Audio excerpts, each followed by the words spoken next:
Գործընկերներ, եւս մեկ անգամ խնդրում եմ տալ մեկ հարց, որպեսզի ձեր գոլեգաները եւս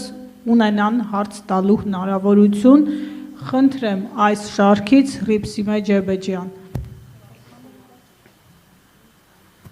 Շնորհակալություն, պարոն Կարապետյան, ես նախորդ հարցը մի քիչ ավելի ուղիղ կտամ, քանի որ ձեզ քննադատում են այդ մասով իշխանականները։ Դուք պատրաստվում եք մեր պետությունը սարքել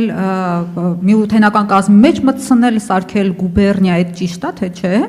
Արդյոք, երբ որ Պուտինը Փաշինյանի հետ հանդիպման ժամանակ ասաց մենք ռուսական անձնագրով մարդիկ ունենք այդտեղ, նկատի ունենալով ըստ երևույթին ձեզ դրանով ինքը ձեզ օգնեց, թե վնասեց ձեր կարծիքով, եւ մի հարց էլ ընթացային է, չնայած խնդրեցին մեկ հարց տալ սումկի հետ կապված։ Ես նայեցի, որ Փաշինյանը այց ունեցել է Չինաստան 2019 թվականի մայիսին եւ 2025 թվականի օգոստոս-սեպտեմբեր ամիսներին։ Ինձ հետաքրքրում է այդ սումկի ազդեցությունը ինչքան է պահպանում ձեր կարծիքով եւ արդյոք դրանից առաջ հալյուցինացիաներ չեք տեսել Փաշինյանի մոտ։ Շնորհակալություն։ Սնկի ազդեցությունը ես չգիտեմ, որովհետև չեմ փորձել, բայց ինձ թվում է սրացումները սկսվում են կուլ տալուց անմիջապես հետո։ Ինչ վերաբերվում է Պուտինի ու Փաշինյանի խոսակցությանը, ես չեմ ուզում մեկնաբանել տարբեր երկրների ղեկավարների խոսակցություններին, բոլորը իրենց կարծիքը ունեն, Պուտինը իր կարծիքը հայտնեց, Մակրոնը եկավ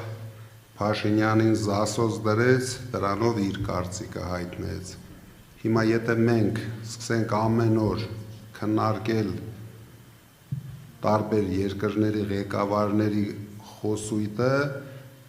ում հետ մենք շուտով աշխատելու ենք եւ ստեղծելու ենք լավ հարաբերություններ, ես դա կոռեկտ չեմ համարում։ Ես ասել եմ, Փաշինյանի իշխանության կատարած ապօրինությունների մասին այսօր խոսում է ամբողջ աշխարհը։ Ռուսաստանում դա արվեց ամենաբարձր մակարդակով։ Դա չի նշանակում, որ մենք չգիտենք Մակրոնը ինչ է ասել Փաշինյանին։ Այ որ իմանանք ինչ է ասել, տեսնեք, որ նորից խոսել են անարտարություններից, ապօրինություններից։ Գուբերնիա եւ միութենական պետության կազմի մեջ մտցնել։ Մենք դարձնելու ենք Հայաստանը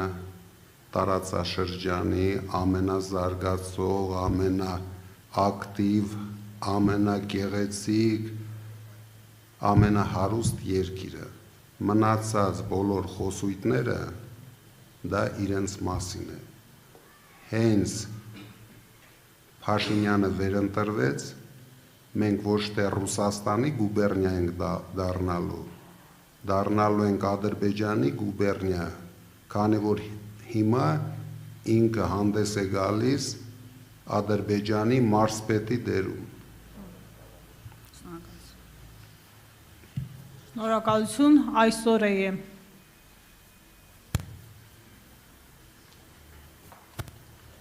Այսօր եմ Անյա Պողոսյան։ Հայաստանի իշխանությունը հայտարարում է, որ նախատեսում վերսկսվել է ակտիվ աշխատանքը հապկում, դուք իշխանության գալու դեպքում ինչպես եք աշխատելու հապկում եւ նշեցիք, որ Ռուսաստանը համարում եք բարեկամ երկիր, թերևս նաեւ այս հայտարարությունը